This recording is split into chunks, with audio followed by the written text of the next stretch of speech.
আসসালামু আলাইকুম রহমতুল্লাহ। কেমন আছেন সবাই? আশা করি আল্লাহর রহমতে সবাই ভালো আছেন, সুস্থ আছেন এবং নিরাপদে আছেন। তো সবাইকে আজকের ভিডিওতে স্বাগত জানাচ্ছি। আজকের ভিডিওটা অত্যন্ত গুরুত্বপূর্ণ। যারা 18তম শিক্ষক নিবন্ধন পরীক্ষায় উত্তীর্ণ হয়েছেন এবং যারা ষষ্ঠ গণ বিজ্ঞপ্তিতে আবেদন করার চিন্তা ভাবনা করছেন তাদের জন্য। তো যারা ভিডিওটি প্লে করছেন সবার কাছে রিকোয়েস্ট থাকবে সম্পূর্ণ দেখবেন, আর যারা আমার চ্যানেলে নতুন প্লিজ চ্যানেলটি সাবস্ক্রাইব করে পাশে বেল আইকনটি ক্লিক করে দিবেন। তো ষষ্ঠ গণ বিজ্ঞপ্তিতে এখনো যারা আবেদন করেন নাই তাদের জন্য একটা দুঃসংবাদ, আর সেটা হচ্ছে ষষ্ঠ গণ বিজ্ঞপ্তির সমস্ত কার্যক্রম মানে আবেদনের কার্যক্রম আপাতত স্থগিত করা হয়েছে। এর একটা নোটিশ ইতিমধ্যে আমরা পেয়েছি এনটিএসসি থেকে, যে ষষ্ঠ গণ বিজ্ঞপ্তির যে আবেদনের কার্যক্রমটা প্রতিদিন চলতো সেই আবেদনের কার্যক্রমটা আপাতত স্থগিত করা হয়েছে। তবে এটা কতদিনের জন্য স্থগিত করা হয়েছে সেটা বলা হয়নি।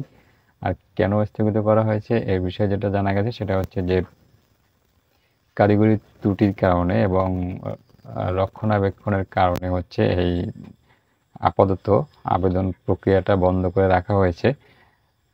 তবে এটা কতদিনের জন্য রাখবে সেটা কিন্তু কিছু জানায় নাই যে এটা এতদিন থাকবে। সাধারণত একটা ওয়েবসাইটের যদি রক্ষণাবেক্ষণের কার্যক্রম চলে বা রক্ষণাবেক্ষণ করতে হয় তাহলে 1-2 দিনের মধ্যে এটা হয়ে যায়।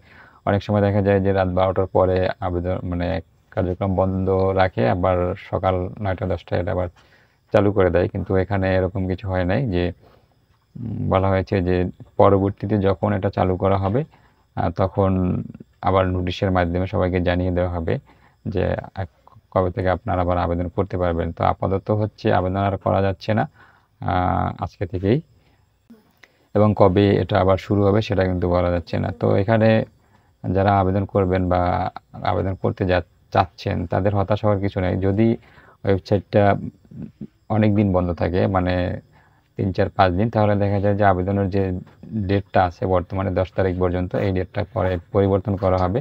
মানে যে কয়দিন ওয়েবসাইটটা বন্ধ থাকবে এই সময়টা পরবর্তীতে আবার আপনাদের জন্য বাড়িয়ে দেওয়া হবে। তো যারা আবেদন করতে চাচ্ছেন বা 18তম নিবন্ধনের উত্তীর্ণ যারা আছেন তাদের এখানে হতাশ হওয়ার বা দুশ্চিন্তা করার কিছু নাই যে আবেদন করতে পারলাম না, পারবো কি পারবো না এরকম করার কিছু নাই। আপনাদেরকে অবশ্যই সুযোগ দেওয়া হবে এবং এই যে সময়টা তারা নিচ্ছে সময়টা তারা পরবর্তীতে বাড়িয়ে দিবে। তবে এই যে ওয়েবসাইটটা বন্ধ রাখা হয়েছে আপাতত, আবেদন কার্যক্রমটা যে স্থগিত করা হয়েছে এর পিছনে অন্য কোনো কারণও থাকতে পারে, যদিও এনটিআরসি এই বিষয়ে কিছু বলেনি।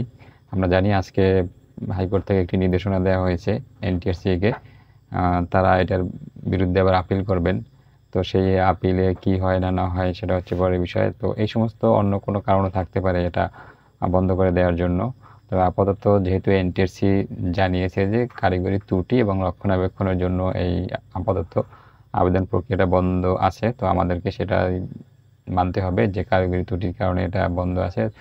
তো এজন্য আপনাদের আবার বলছি হতাশ হওয়ার কিছু নেই। যারা আবেদন করতে পারেন নাই আপনারা অবশ্যই আবেদন করতে পারবেন।